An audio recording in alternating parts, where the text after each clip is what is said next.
Ra'iisul Wasaaraha Israa'iil ayaa sheegay in madaxa sirdoonka dibadda ee Israa'iil Mossad uu u safrayo Washington si uu Mareykanka ugu sharaxo digniinta Israa'iil ee ku aadan khatarta ka dhalan karta dib u soo noolaynta heshiiska nukliyeerka ee Iiraan, iyadoo ay waqtigan saxiixayaasha heshiisku ku dhow yihiin inay ka gudbaan qodobada u harsan. Ra'iisul Wasaaraha Israa'iil ayaa intaas ku daray in siyaasadda Israa'iil ee ku aadan heshiiska nukliyeerka ay tahay in la sii wado cadaadiska lagu hayo Iiraan iyadoo aan la jebin shuruucda, isagoo xusay in Israa'iil ay sii wado olole xooggan oo ay ku doonayso inay kaga hortagto saxiixa waxa uu ku tilmaamay heshiiska halista ee nukliyeerka ee u dhexeeya Iiraan iyo quwadaha waaweyn. Dhowr sarkaal oo sare oo Israa'iiliyiina ayaa booqday Mareykanka bilihii u dambeeyey si ay uga hortagaan in la soo gabagabeeyo heshiiskaas, kaasoo ay Tel Aviv ay ku tilmaantay mid halis ku ah nabadda dunida. Waa sida iyadu ay qabtee. Labid, ra'iisul wasaaraha Israa'iil, ayaa horey u sheegay in heshiiska hadda miiska saaran uu Iiraan siin doono $100 bilyan sanadkii. Lacagtaas oo ay Iiraan ku bixin doonto ayuu yiri si ay u khalkhalgeliso bariga dhexe iyo horumarinta argagixisada adduunka oo dhan.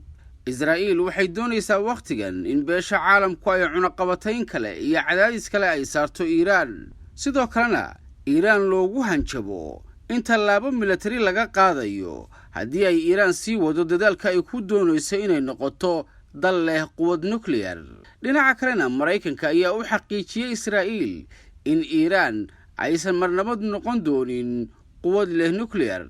Mareykanku wuxuu Israa'iil u muujiyay rajo wanaagsan inuu la gaari karo Iiraan heshiis ah soo celinta wadajirka heshiiskii nukliyeerka ee sanadii 2015. Madaxweynaha Mareykanka Joe Biden ayaa ku celiyay sida dalkiisu ay uga go'an tahay in Iiraan aysan u ogolaan doonin inay noqoto quwad nukliyeer leh, sida ay qortay wakaaladda wararka ee Anadolu. Madaxweyne Joe Biden oo telefoon kula xiriiray ra'iisul wasaaraha Israa'iil wuxuu hoosta ka xariiqay sida ay Mareykanka uga go'an tahay inaan marnaba loo ogolaan doonin Iiraan inay hesho hub nukliyeer ah. Laga soo bilaabo 1960meeyadii, Mareykanku wuxuu aad u taageersanaa Israa'iil, taasoo door muhiima ka ciyaartay horumarinta xiriirka wanaagsan ee u dhexeeya Israa'iil iyo dowladaha Carabta ee dariska la kuwaas oo kala ah Urdun, Lubnaan iyo Masar. Sidoo kalena sanadahan dambe hakisay cadaawaddii Israa'iil ee dalalka kale ee bariga dhexe. Xiriirka ay la leedahay Israa'iil Mareykanka ayaa ah qodob aad muhiim ugu ah siyaasadda guud ee dowladda Mareykanka ee bariga dhexe. Koongareeska Mareykanku waxa uu sidoo kale muhiimad weyn siiyey ilaalinta xiriirka iyo taageerada Israa'iil. Laga soo bilaabo 1985, Mareykanku wuxuu siinayay Israa'iil ku dhowaad $3 bilyan oo deeq sanadla, taasoo ah heshiiskii ugu badnaa ee gargaar ee uu Mareykanku uu dowlad kala siiyo. Sanadkii 2019, Mareykanku wuxuu Israa'iil siiyey $3.8 bilyan oo gargaar militari ah. Israa'iil sidoo kale waxay ka faa'iidaysataa ku dhowaad $8 bilyan oo amaahda Mareykanka. Gargaarka uu Mareykanku xilligan siiyey Israa'iil waa mid ku wajahan militariga.